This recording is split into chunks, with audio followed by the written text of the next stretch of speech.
Hello, everybody, and welcome to The Week That Really Was with John McGurk and Sarah Ryan. It's the weekend in the 11th of October, 2024. Been a busy week. Been a busy week for somebody in the Oireachtas who's been sending secrets to the Russians. It's been a busy week for UNIFIL peacekeepers in the Middle East who've been avoiding Israeli shells. It's been a busy week for Simon Harris, who has been in Washington, D.C., being hidden from sight in case people think Joe Biden is having a party. Been a busy week for the government. They've been bribing the media. And it's been a busy week for me. I've been writing about scary movies. And on top of all that, we've got some sex education to talk about, which we'll do later on in the show. But we will start, Sarah Ryan, by asking you, first of all, how you are. I'm good. And secondly, by asking you if you have been spying for the Russians, and if you haven't, who do you think? No, actually, we can't ask you who you think it is. That's a terrible thing. We defame people. But what do you think it is? I mean, what do you make of it all? Well, we know that anybody who says they haven't been having offline conversations with their friends about who they think it is a liar. So, and I know that we've had our own. But what do I make of it? I think, well, a couple of things. Like, it's obviously a fascinating story and it's a great scoop. And, it's been the talk of the town for the whole week. But I think that yesterday and today, a lot of senators standing up and talking about how it's not them, but in a kind of a jovial, like making a joke of it kind of way. I don't think it's that funny that somebody is basically betraying their country by, giving whatever information to the Russians. I don't think that's a laughing matter. And we've been inundated for the last few years about the spook by political people, particularly people in government, by the spook of Russian interference in our elections. And, this might happen and that might happen. So then for now, us to be hearing that somebody in the Oireachtas might be helping or colluding with those Russians to now suddenly be a big joke is a bit kind of hypocritical, no? Well, it is, but surely the joke is the honeypot part of it. I mean, what's alleged to have happened here? I mean, what's alleged to have happened is that this is a politician who's clearly a male politician, not a female politician. I think we can safely say that, who is alleged not to have actually taken any money, but to have basically been seduced by a Russian intelligence agent who entices men into bedrooms or other locations to give them the kind of evening's entertainment that you wouldn't think some of our politicians would get up to, but apparently they do. And apparently this, per John Mooney, was enough to turn this person.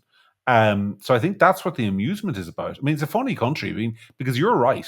The outrage here should be somebody has betrayed their country by working hand in glove with the Kremlin to influence world affairs while in Irish elected office. That should be the scandal. But all I'm seeing and hearing in political WhatsApp groups is all week is who's the lad who slept with the Russian. And I think that says something about how seriously we take national security as opposed to how seriously we take having the crack. And something not necessarily good, but I think it's a real issue. But do you think, I mean, I'm going to say this. I have the utmost respect for John Mooney as a reporter. He has impeccable sources. He reports good information. I don't doubt that what he's saying is true in the round. But should he have published that story without naming somebody? Because he's exposed a whole lot of people, as you and I both know, to baseless speculation. Because for most people, that speculation will be baseless. Well, we may in time find out who it is. But I think it's a story in and of itself that somebody, the story is that it's confirmed that somebody within the Oireachtas is. So that's a story. And we know that for legal reasons, they can't name this person. So I think it's worthy of publishing, yes. And I think what looks like it might happen, as we were discussing earlier on, is that, a lot of people are going to start ruling themselves out. And then the pool of people who it could be is going to get smaller and smaller. And if the pool of people is now, is whittled down to 10, say, and you and I, like, let's assume you and I were TDs and we're in the 10, well, then it starts to be a kind of a situation where you're going to start ruling yourself out. The pool therefore gets smaller and smaller and smaller. I mean, that might happen. But I still think it was newsworthy that there's somebody doing that within our Oireachtas. Yes.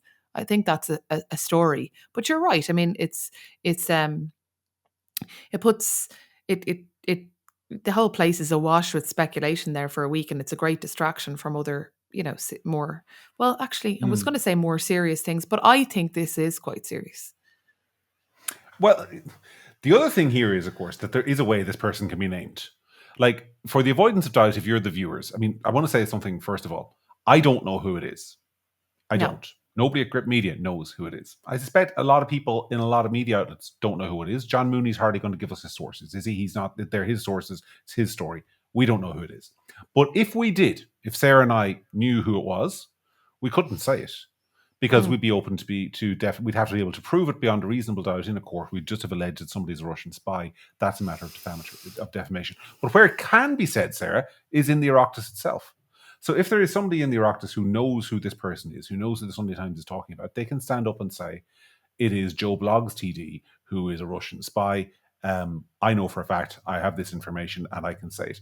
That can be said, and he or she can't be sued because there is what's known as parliamentary privilege, which allows anyone in the Oireachtas effectively to say anything about anybody without being liable. Now, you're not supposed to abuse that, but in a case like this, I don't think it will be abuse. I think if somebody knows who it is in the Oireachtas and is certain of it, I think they have a responsibility to put the name into the public domain, if only to exonerate their own colleagues who are being suspected. Or would you, if you were a TD, would you be saying, I might know, but I'm not doing that, thanks?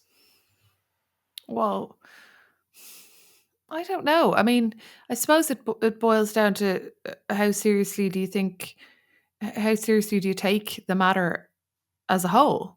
And I think that I take it pretty seriously. I mean, again, like I said, we were told about, Russian interference, potential Russian interference with our elections, potential Russian interference with our IT systems, hacking, this. So for a member of the Oireachtas to be, let's just say allegedly passing back information or in some kind of collusion with Russia on any matter relating to Ireland, to me is a very, very, very serious matter. So I think if I was a TD, if I knew for certain who it was, I think I'd be giving it serious consideration. Or I don't know what I would do. Actually, I can't even imagine what I would do, but I would be very, very, very unimpressed with that person. And I don't think I would be standing up in the Shannon and making a laugh of it.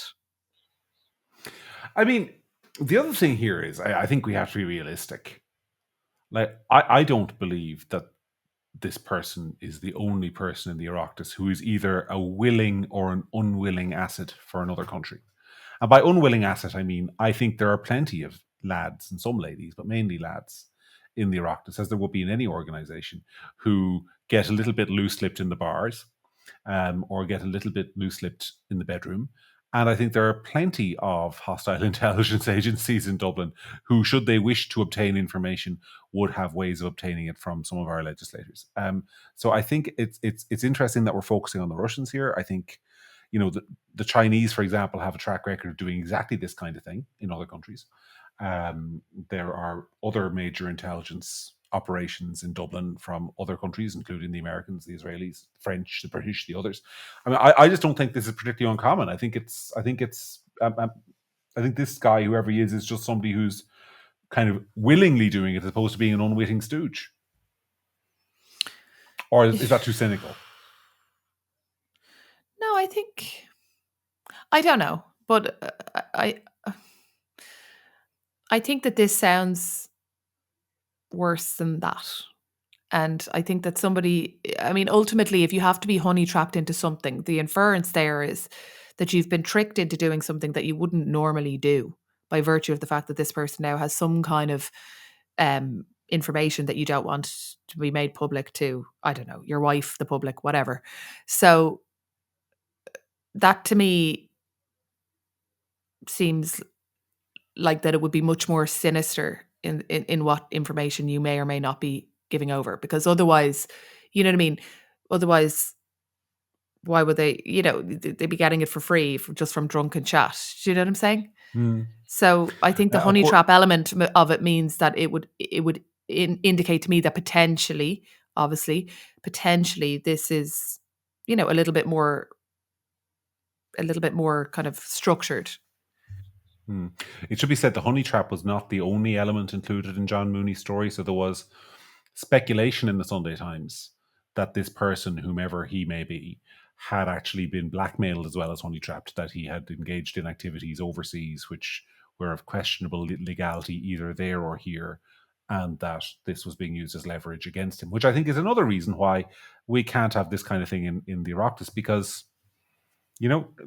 people who are going to be voting in a couple of months or in a couple of weeks, whenever it is, you know, there are a lot of politicians who are potentially under suspicion here. I wrote on Monday that if you're anybody at all in the Oireachtas who has made comments about the Ukraine war, for example, that aren't entirely supportive of the European/NATO position, I mean, why wouldn't you be under some kind of suspicion, given that that's exactly the kind of thing that the alleged Russian spy is accused of doing? So that's why I think this is really corrosive, because I think it puts people, it may make some people unwilling to express their political views lest they be thought of as a Kremlin asset.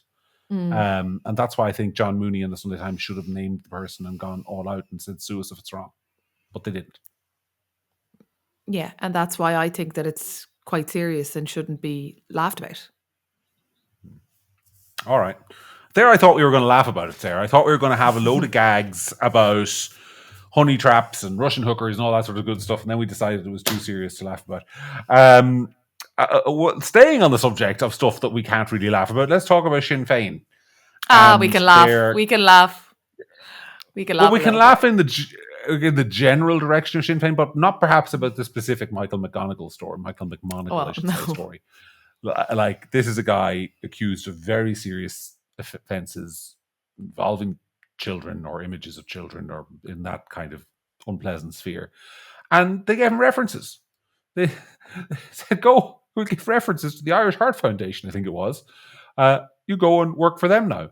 And then when this came out, it took them like a week and a half to figure out that we shouldn't have done that. I mean, what's going on with Sinn Fein? I mean, this is sort of stuff the Catholic Church figured out in 1995.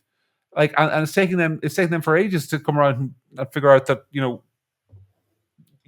can't be defending this stuff. But what do you think is going on at Sinn Fein? Well, I think, first of all, again, we're seeing a party that doesn't do crisis or difficulty well. And I think that the defense of, like, well, other parties have done references, so if we're going to talk about this, we're going to talk about everybody, is really hollow. I think what's going on with Sinn Fein is that Sinn Fein, like I've said before, spent so much time measuring their, desks for ministerial office that they forgot how to be in opposition, and they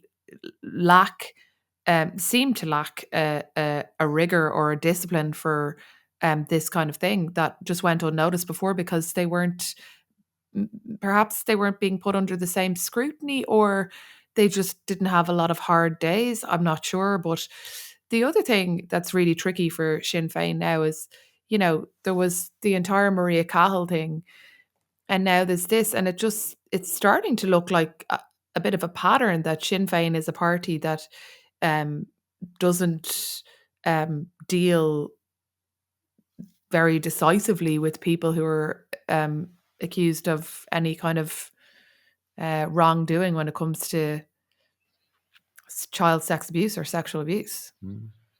Well, and I think that's a really, really big problem for them, and something that they need to, like the public, there's certain things that are really damaging. And I think anything to do with children anywhere, but particularly in Ireland, given our history, is just a big no-no. And I think that, obviously, your average person could have, if it had been dealt with better, if it had dealt with decisively when it first came out, maybe there was some recovery. But as you say, the week and a half and the kind of like, well, everybody else does this, so, I don't think that's going to wash. Mm-hmm. If you could be kicked and dragged kicking and screaming to say we shouldn't have given references to this guy for another job when he was accused of what he was accused of, that's a fundamental question about your judgment. I mean, you're talking about people who have to go in and run the country and make decisions. Judgment is sort of important. It's sort of important when it comes to, like, signing off on financial projects or appointing people to the bench, for example, as the government still does. It's taken you 2 weeks to say this guy shouldn't have been given a reference, to question your own judgment like that. That's a really, really bad sign. And as you say, it's not the first one, because you had Maria Cahill. You also had Gerry Adams' brother, who died in prison in 2019 3 years into a 16-year sentence for sexual abuse. Very serious charges, including family members, and who knows, there may be others yet to come out. So it's one of those things with Sinn Fein where there's a pattern of behavior there, and I think it goes to the way Sinn Fein is organized. Like, this Yeah. is a top-down organization. In Fianna Fáil or Fine Gael, there will be people who be questioning openly. Why can't I say that word, Sarah? Openly questioning the leadership of Micheál Martin or Leo Varadkar at this stage, or questioning the decisions that are made. Whereas Sinn Féin is an organisation in which nobody ever challenges the leadership internally, so it takes them 2 weeks to figure out what's being said about them. It's just an organisation that strikes. It strikes me also, by the way, that Mary Lou McDonald has lost her touch. Mary Lou McDonald 5 years ago would not have taken 2 weeks to figure out what she needed to say here. There's something wrong with Mary Lou McDonald at the moment, and I say that I don't mean for clarity. I'm not inferring any illness. I'm not inferring anything psychological wrong. But she's like a striker who can't score a goal. She's off her game, whatever's causing it. But is she off her game, or did she have game at all? My point being that, it was easy to be Mary Lou for a long time. Opposition and giving out and throwing it and riding high in polls and throwing punches and having the easier job. That was easy for a while. Now we're seeing hard. We're seeing hard times. We're seeing bad local European elections. We're seeing falling polling numbers. We're seeing a situation going from almost certainly going to be in government next time to almost certainly not. And so is Mary Lou off her game, or did Mary Lou just get an easy ride for a while? Like, by the way, I would always say that Mary Lou is a good performer, and when she's on, and I'm not taking that away from her. I'm not changing my mind on any of that. But I think there's a big difference between being a good performer and being a good political brain and being a good political operator. And I think what you're seeing is somebody who, as political operations go, had an easier job for a long time. And, Sinn Féin were the recipient of the benefit of every mistake that the government, or every hard decision the government made, for a long time. And she was a good performer. And so now when we see situation arising and getting worse and worse and worse, where you're looking for a political nose, a political ability, we're left wanting. And maybe that just wasn't there before.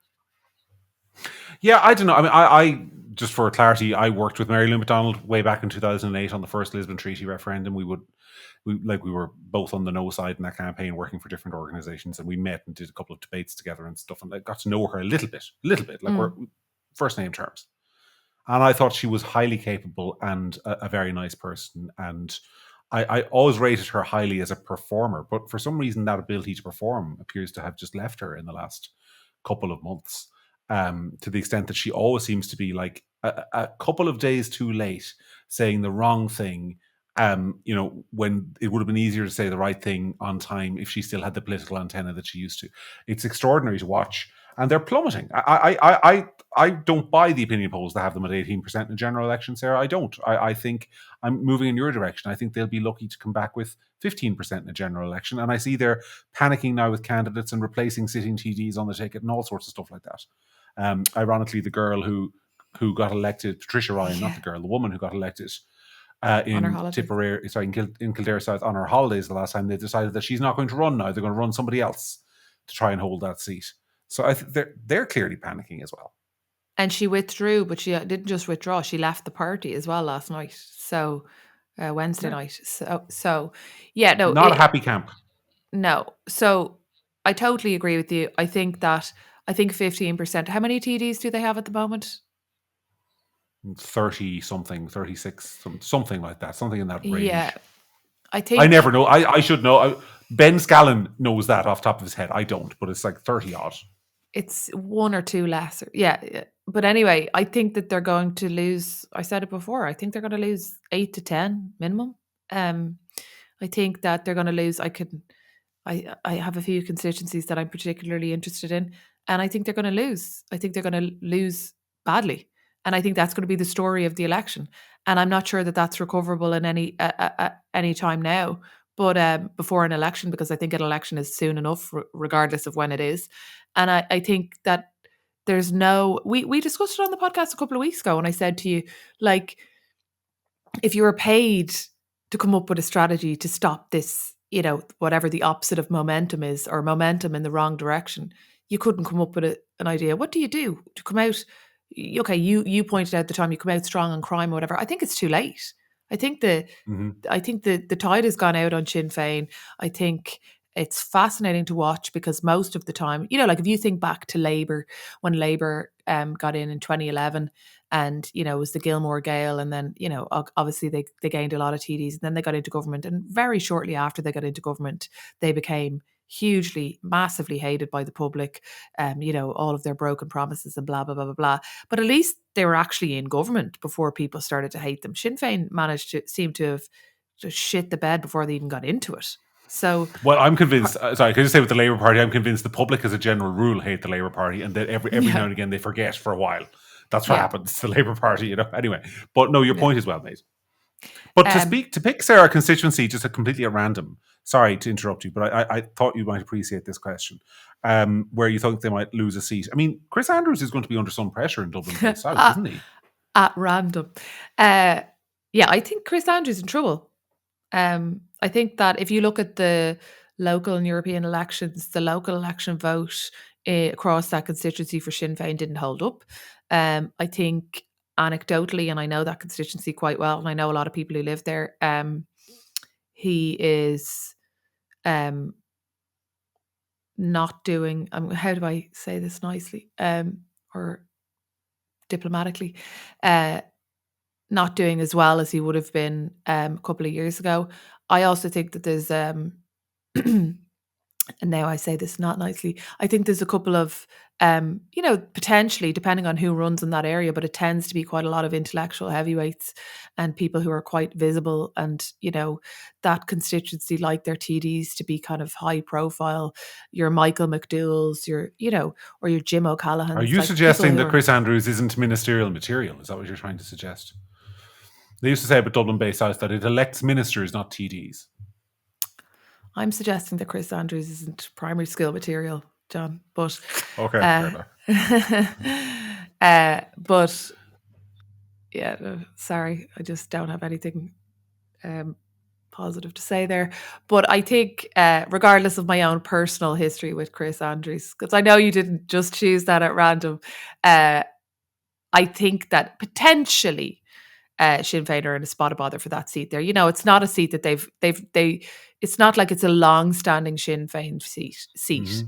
It's not, it's a recent enough concept that Sinn Féin will be taking a seat in that constituency. And I think that if you look electorally at constituencies where they wouldn't have traditionally taken a seat and they now do, by default, those will tend to be vulnerable. And like I said, notwithstanding my own personal beef past whatever with Chris Andrews, I think that that's one of the constituencies where you would see the tide go out massively on a Sinn Féin vote. Your Ranelaghs, your Rathmines, your Dublin Fours, maybe they voted for Sinn Féin at some level in the last general election where there was a wave behind Sinn Féin or whatever, but I think that's gone. Yeah, and you don't have to look much further for other problem constituencies. I mean, there's the aforementioned Kildare South, there's Kildare Yeah. North, there's Tipperary, where Martin Brown got elected the last time. That's now going to be 2 3-seaters. He's going to be in Tipperary South. Very surprised if he held that seat. There's a bunch more of them around the country where you can actually see Sinn Féin seats dropping off the board. And Yeah. before a shot has even been fired in the campaign. Now, of course, they could turn it around, but you're not going to turn it around with carry on like we've had for the last 2 weeks.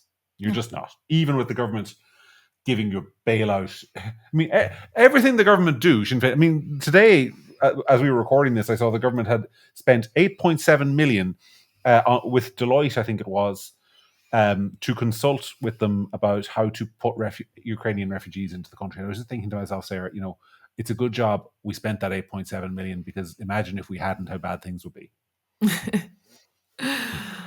Oh, I don't know.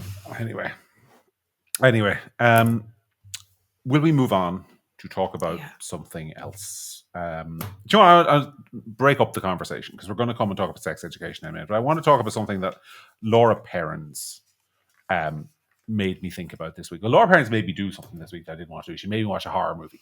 Now, I don't like horror movies, Sarah. I really don't. I actually genuinely, I don't like jump scares. Number one, I don't like violence particularly, and I particularly don't like gore. And Laura Perrins sent in a piece about this movie. It's called Terrifier 3. It's by Damien Leone. It's apparently a cult movie. It's being released in Irish cinemas this weekend. She wanted to write a piece for Gript going, this movie should not be in cinemas. And I said, Laura, like, we're a free speech publication. Of course it should be in cinemas. Like, you know, and she's like, no, it shouldn't be. So you have to look at it. So I looked at a scene from Terrifier 2, which is called apparently the bedroom scene, where one of the characters gets killed, and I nearly puked. And to be honest with you, Really? I came away from it going, yeah, Laura Perrins is right. So what's your view on this stuff? Is it free for all when it comes to adult material, or does the film censor have a duty to protect us from that kind of stuff? Is it over 18s? It's rated 18s, it is. I mean, I don't like stuff like that, but I think that there's an entire universe of people who love those kind of movies and who like the grosser the better, and you know, whatever. So I think if it's over 18, like, what's your basis for it not being allowed? Well, like you can't really say you're a free speech advocate now, John, if you don't. I feel like if you're getting a bit scared. well, to be clear,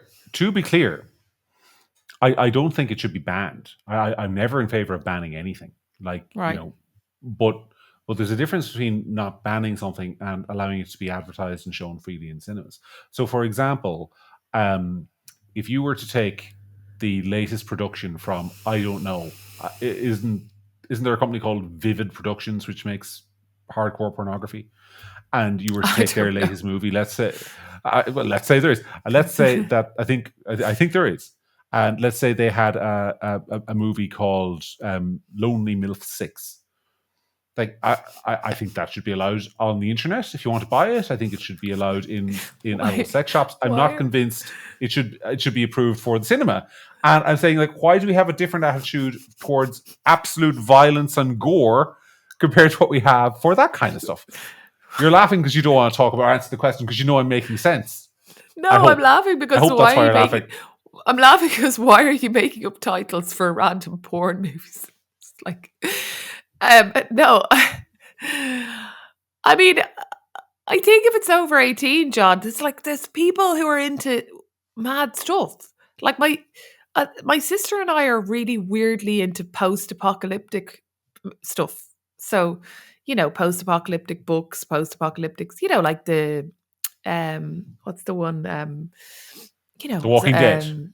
Walking Dead, all that kind of stuff. My sister and I love that. Now that can be kind of gory, but like we like you know, I find, I'm not one myself, but I find, you know, like preppers in America fascinating. People who are always prepping for the end of the world. Like everyone, or lots of adults have their kind of niche, we'll say, interest. I have a very good friend who's completely obsessed with Angela Lansbury and goes to, you know, conferences and things about Angela Lansbury or like whatever. So I think that if it's disgusting and, you know, and I'm with you, I don't really like kind of jumpy things. And I watched a movie accidentally a while ago that was a horror film that was about a serial killer who eats women, but he keeps them alive and just takes parts off them and eats them slowly. And it was pretty disturbing. And I wouldn't recommend it. Can't remember what it was called. But I still think that, like, it's not really any of your business if adults want to watch it. Okay, I mean, well, we're living in a country. I just think as well, so many bigger fish to fry. Like, we'll get to what's proposed to be taught to children in school. So, I mean, this is like the least of our worries. Yeah, I don't know. I'll say this in defense of Laura, who I think is a wonderful writer and a wonderful asset to the team. And she would say herself, she's much more hardcore on this stuff than I am. She's much more hardcore on it than you are. She describes herself in like as a little bit of a Mary Whitehouse. But she's not without a point. I think there's a conversation to be had in society about where we allow our minds to go and where we allow other people to take people's minds. And I think that if you I buy this on a DVD, watch it at home in the privacy of your own home. But if you mean, I know in Irish cinemas, because I was a kid who snuck into over 18 movies in cinemas, that the age guidelines are more honoured in the breach than they are in the observance. I don't know why the Irish Film Classification Office gets to decide all of a sudden, without any change in the law, that somebody being graphically dismembered while they're still alive and screaming is acceptable. Wouldn't have been acceptable 20 years ago. Nobody changed the law, but the Film Censors Office decided that it's now fine. That's odd to me. Anyway, you don't have to agree with me. You can disagree with me passionately in the comments if you want, but I thought it was worth talking about. Let's talk about sex education, Sarah, on happy and cheery topics. Did you know that in DCU, they're giving teachers lessons on something called rimming and fisting? I had to look one of those up. I won't tell you which one, but I had to look one of those up. Thanks. I mean, what do you even say to that? Well, I'll tell you what DCU said. DCU said we weren't actually intending anyone to teach this in the classroom. This was just to walk teachers through how it might be taught in other places in the world. So, for example, they brought these teachers in. They sat down with this course. Mary Creedon was one of the teachers there who we spoke to, and there was another teacher there who doesn't want to be named we spoke to as well, and another teacher who doesn't want to be named who was there. So he's spoken to several teachers who are at this course. So they sat them down and they said, this is how you talk about female masturbation. I'll just use the word. And they showed them a cartoon video of how this is done. Now, as one of the teachers said to us, like, I'm a grown adult. I didn't need a video. So who was the video for? Like, they clearly intended this stuff to be taught in classrooms was his view. And I think the fact that they've had to deny it shows how horrifying most parents found the whole prospect to be. But so what they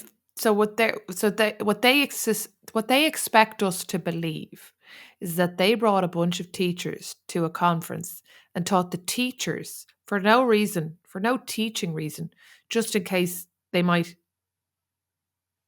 travel to another country. I mean, that's just beyond the realms of what is believable. They had them make they had them make plasticine Play-Doh. You know what you're talking about, that stuff that we had when we were kids. They had them make plasticine penises, testes. Why? Yeah, I was trying to think of the word for, the female equivalents, not vagina, the other one, vulvas, all those sort of stuff, and show them off. And we have the photographs. I mean, you can see the photographs. You go to Gript.ie, you see the photographs. I'm not making this up. And this was all in a course for how to teach sex education to 12 and 13-year-olds. It wasn't like for 17 and 18-year-olds. I mean, some of the words they're using there, I mean, I would sit in a lesson to figure out what the hell you're talking about. We're going to talk about this stuff to 13 and 14-year-olds. It's bizarre. But I've said it before, and I'll say it again. This is my opinion. But if you, and this is all led by, an agenda, but if you are interested in teaching that kind of stuff to 12-year-olds, in my opinion, you're a weirdo. Why would you you're just a weirdo.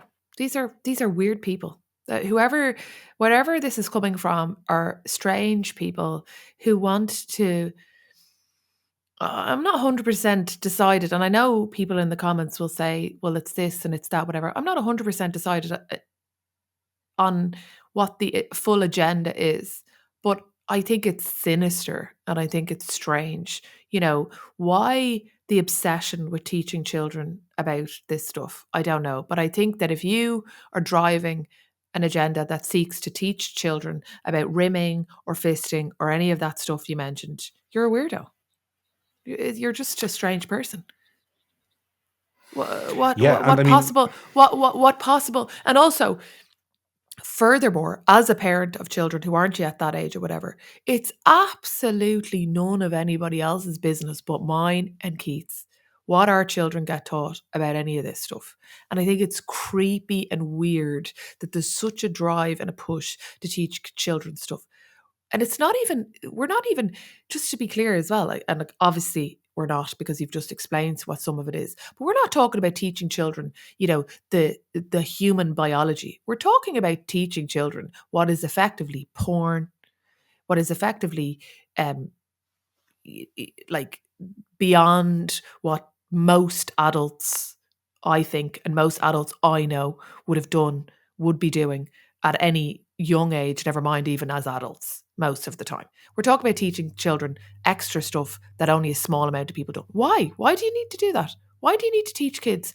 Like, we talk about not exposing children to porn. Why do we talk about not exposing children to porn? You've said it before. We've talked about it on the podcast, how damaging it is, because it teaches children that certain things, certain acts are normalized, and makes, we'll just use one example, but it will make girls, for example, feel that, certain acts are part of the human experience. They're normal. It's perfectly, that you're strange if you don't want to do this, all these extra things, we'll say.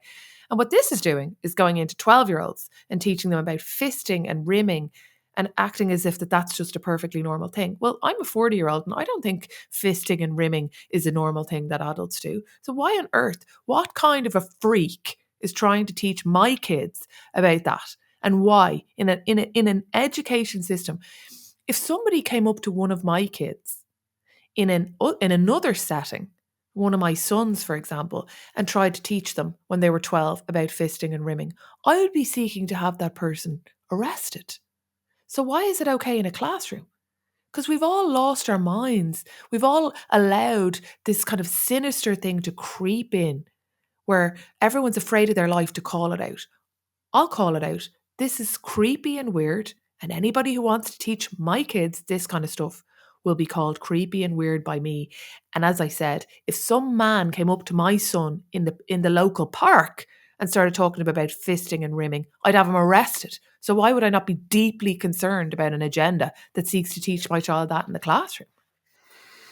Yeah, I mean, I agree with everything you said, but I just want to say something else in addition to it, which is that there's, because you said it's very sinister and people can't seem to articulate why it's sinister. I think it's sinister on a couple of levels. One of those levels is that there is such thing as innocence. And it's a Yeah. kind of a quaint word that we don't use anymore. But there is such a thing as innocence. I remember, Sarah, like I think the first time I kissed another human being, I was 17. I could even have been 18, and I thought, like, oh my god, I'm the last person in the world to do this. It's Yeah. I thought I was like horrendously late in life, but there was an innocence to it then. And I Mm. think that if you're teaching kids before they've even experienced a first kiss with another person, which most of them, I would imagine, by 12 and 13 have not done yet, Mm. and you're teaching them about rimming, like, are you trying to just ruin their kind of childhood infatuation with the opposite sex that we have by, like, why would you? It's the human mind by itself doesn't conceive of this stuff. Like, no child or young person thinks that way. Why are you introducing it into their heads? Like, you're depriving them of something. You're depriving people of a journey that the rest of us took naturally, Mm. um, by trying to basically say, well, here's the filth and foulness that your romantic life will end up in if you're lucky. That's the message, essentially. It's horrendous. Um, that's one reason why it's creepy. And the other thing is the simple basis, like, to articulate what you said, it's just the red flag thing, isn't it? I mean, it's one thing for a teacher to say, growing up is about learning to explore your body. That's a statement. It's quite another Mm. thing for a teacher to say, growing up is learning about how to explore your body. Now, let's watch this video, but various things you can do. Yeah. That's different, and that's what's creepy. So, yeah. I don't know if there's more to say. I feel uncomfortable and a little bit creepy talking about this as a man. I I do. know. Like, I like it's like, I feel icky talking about it because, like, and I kind of want to Well, move on to the next topic in case you think we're talking about it too long, because they might think I'm creepy for talking about it. So I don't know how people think this is a good idea. yeah. I mean, I just feel angry about it because I think that, my job, you made a very good point there, is that there is such a thing as innocence. And when it comes to lots of matters, and, you know, I'm not going to say specifics because you never know, somebody might be listening to this with, well, hopefully not kids in the car, but, we teach, we protect children's innocence when it comes to, issues relating to Christmas and Easter and the tooth fairy and, we don't tell them about sexual stuff until they're mature enough to understand them, understand what's involved and what it means. And it makes me really angry to think that, because and again, like it's part of a wider theme, which is that to normalize one person's human experience, we have to diminish children's innocence. To make what some people think is normal feel better for them. So, and my point being that to make one person's feelings, it's part of this wider thing, which is that, so in the same way, to make one person's feelings validated, I have to give up a single space in my local gym or my local swimming pool because somebody's feelings might be hurt by not being allowed in. To make other people's lifestyle or what other people like to do as adults feel more comfortable, they have to teach it to children. The whole thing is just creepy and weird. You do you, hon, but my kids don't need to know about rimming. Thank you. It's just, don't make that For context, don't make that the title of the podcast. I was going to like it was big. Just the image anyway. Yeah. But no, for context, in case people are listening to this going, they must be exaggerating. They must be making that up. Go and look at it on Gript. We've got all the materials from the course that are there. The rimming and fisting thing was basically an exercise the kids were to do, where you were going to give them a list of activities and rank them from how sexual they were to how romantic they were. So, I mean, like, you're going to have a child with rimming in front of them going, well, how sexual or how romantic is this? Can I judge? Well, in order to answer that question, the child must know what the particular activity is. It doesn't make sense for that to be presented in any other context. So that's why we're saying what we're saying. And it was taught in DCU. There was a course all about it.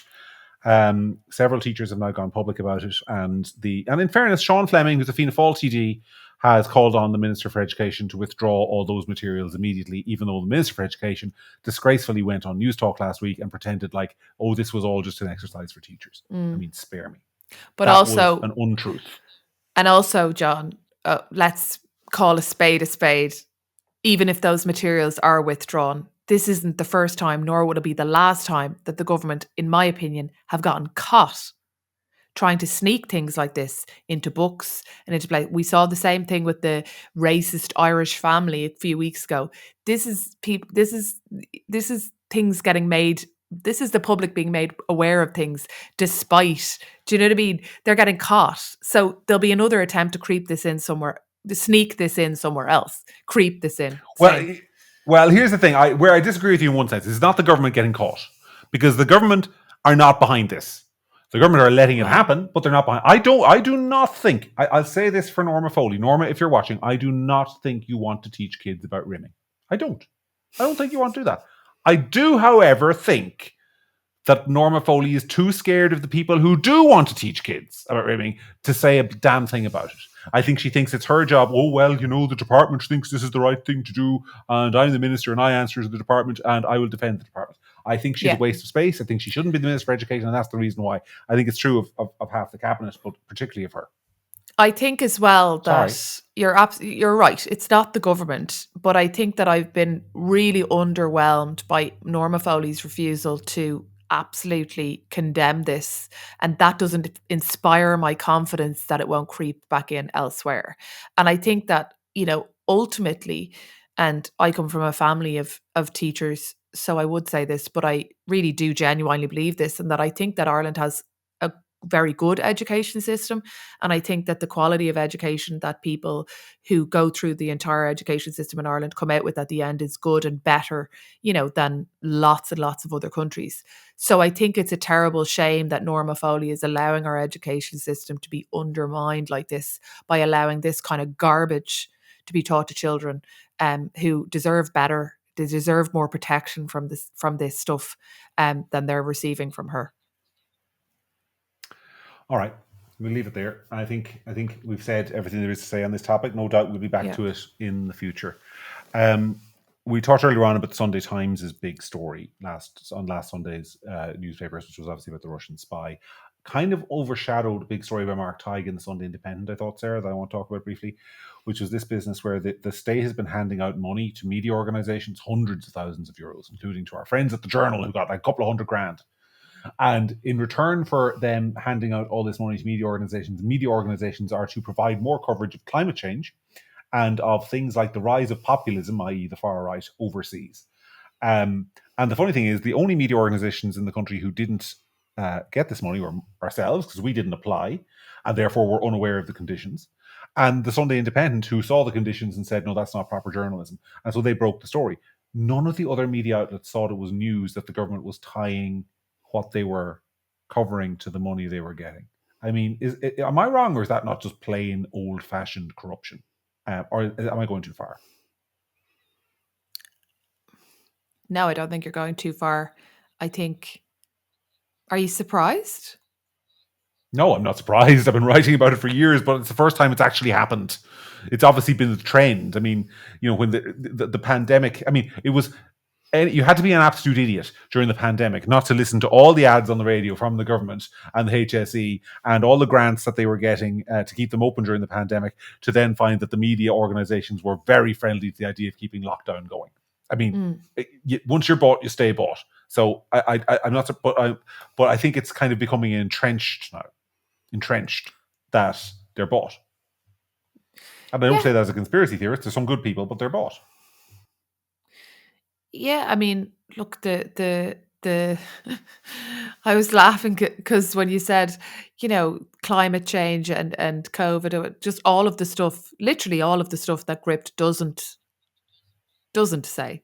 Do you know what I mean? So I think it's something to be proud of, that to work for and to be in a media organization that isn't accepting that money. But like, obviously that creates huge issues in terms of advantage, in terms of what resources become available to those news outlets, and it's just obviously completely wrong. But you're right. It's nice to see it it's nice to see it written down. It's nice to see it in print. But I'm not surprised. I mean, like, this is a kind of a fact that I've come to accept as being the truth for a long time. That's why we're here. It's a funny thing, like, because I'm sitting there reading this story as the editor of Gript. I know what our financials are. I know how much how hard it is to keep us going. And that's not. I'm not begging you for money. If you subscribe, great. If you don't, please do. But I'm not saying that as a to me. I'm just saying. I know how far I could make 200 grand go. Because I have to struggle without it, because I have to, and not just me, but the other people in the management team have to balance the books every month, keep people paid. I know what I could do with 200 grand. The stuff I could do with 200 grand, I dream of having that much money to spare to spend on Gript. And the Journal just get it because they applied for it, and they're going to do some coverage of climate change. I mean, it's so easy to sell your soul, and it's so tempting on one level. It's so tempting because from the whole point of view of normalizing Gript, making Gript more kind of like acceptable to the establishment. There's money there. Why don't you take it? It's so tempting. It really is so tempting sometimes, but you can't do it, because this is why. Because then they own you. And I think a lot of our colleagues are purchased lock, stock, and barrel. Yeah, but anyway. the other thing is, John, that, like, sometimes it undermines everything you do and everything you say. So sometimes you and I will have conversations, and we've been doing this podcast for well over a year now. And sometimes I'll say, or you'll say, well, let's just pretend, I'll say the opposite of what you just said. Let's just say next week you come on and say, Norma Foley is great. She did the following things. I really admire what she's done, and I think she's doing a good job. And there'll be people in the comments who'll go, oh, John, like, you've been bought, you've been paid for now, you're doing this, whatever. But you're not. So it just, your entire credibility in everything you say is gone the minute you accept money for driving a certain agenda. And when you don't, yeah, okay, you have less money, but I don't know. But at least people can trust what you're saying. I like to think that. And I know there are people listening to this podcast who do trust what we're saying and find what you and I say very refreshing compared to the stuff that they get elsewhere. And that's usually, there's an awful lot of people who still trust the mainstream media, who actually won't have read Mark Tighe's story, who won't know, who won't care, who'll say things like, oh, well, climate change is an important story. Look at those hurricanes in America. There's a lot of people who are fine with it. And I think that's part of the problem. We're getting towards the end of the show, and I've just remembered a story, Sarah, that we didn't put when we were talking about what we talked about beforehand, I've just remembered something I want to mention to you. Did you see who the government's new chief science advisor is? Oh, yeah. It is a woman called Aoife McLysaght, if you're watching and you don't know. And the reason I'm mentioning it is because Aoife McLysaght was a leading figure in an organization called the Independent Scientific Advisory Group, which during COVID-19 was the organization that was on the radio every single day of the week for basically 2 years, calling for zero COVID, further lockdowns, masking children in schools, vaccines plus, don't open up again. We need to get down to 10 cases a day before you lift any restrictions. That was their position. The government actually said, Micheál Martin said, this is unsustainable. We couldn't possibly do that. And he's just appointed one of the women who was telling him to do that as his chief scientific advisor. Is there any way in this country that you can't fail up if you're a liberal with the right opinions? I know. No, there isn't. I mean, I think talking about you know the way the expression where people have a loose relationship with the truth. I would say that Aoife has a loose relationship with science. Ironically enough, given that she was wrong on every single thing that she said about COVID, every single thing she suggested we do was wrong. She has a loose relationship with the human biology and what is a man or a woman, and in general, ironically, science is the last thing that she's an expert in, if you ask me. But, you know, as you say, she's got all the right opinions, so her scientific abilities really don't matter at all. Campaign for repeal the eighth, said mean things about Donald Trump, doesn't like Brexit, you know, good liberal in all respects. I mean, once you have the right opinions in this country, you can fail upwards. Now, those of us who were broadly speaking correct about COVID, I'm not saying that, you know, people like me should be appointed the government's chief scientific advisor. I ain't a scientist. I don't care. But there are lots of people out there who asked hard questions. They got sacked. Like, I keep coming back to that doctor, Dr. Martin. I'm so sorry. I've forgotten his surname. But people in the comments will know who I'm talking about. But there was a doctor who actually raised concerns about lockdowns damaging public health during COVID, and the HSE sacked him. And there was never any apology for that. Whereas this lady, sure, Aoife McLysaght is a lovely woman in person, but she was wrong about everything, and she's just been promoted to the government's chief scientific advisor. Failing upwards in this society is a big problem, I think. Well, I mean, I don't know. You say you're not qualified for the job because you're not a scientist, but at this stage, the bar would be raised by somebody who can tell me what a woman is. So. Well, I know there are certain things a woman doesn't have. I mean, it's fairly simple. Like, you draw your diagram, but apparently that's not enough anymore. You could make you could go to a training course and you could be taught to make one out of Morla or whatever it's called, Play-Doh, and you could demonstrate with that what a woman is. It's funny, growing up, I always called it Play-Doh because I never knew what the other word was. I heard people saying mala, and I was like, don't they mean bag? You know, in Irish, you're like, mamala scullia is a bag, and then they were talking about, anyway. Oh, sorry. Well, maybe I just said it wrong. Is it Morla? I don't think you did. No, I don't think you said it wrong. I think that's why I never said it, because I always thought I must be saying it wrong. But apparently, if you know what the word for that Play-Doh stuff is in Irish, let us know, because I can't be the only child traumatized by it as a kid and just called it Play-Doh instead. Like a good. But also, Morla was quite different to Play-Doh, as far as I remember. It came on these like strips with like kind of ridges on it, and it was harder. Anyway, I didn't use. It was never demonstrated to me as a child how to make human genitalia out of either of those. It was usually just, you know, other. Yes, well, sounds like Morla is better for the job than Play-Doh, is all I'll say. Right, that's it. I think we leave it there. Well, we were going to talk about the Middle East, but you know what? You all have your own opinions on the Middle East at this stage, and we just get in trouble when we talk about it. So we're going to give it a break this week, I think, Sarah. Unless you object. Fine by me. Are you burning? By me. Yeah, you're not burning with things to say about the Middle East. Okay. All right. Okay, we'll leave it there. Thank you very much, folks, for joining us. As ever, I've been John. She's been Sarah. This has been The Week That Really Was. We'll see you here next week, and thanks as ever for watching. It means so much to both of us. Take care.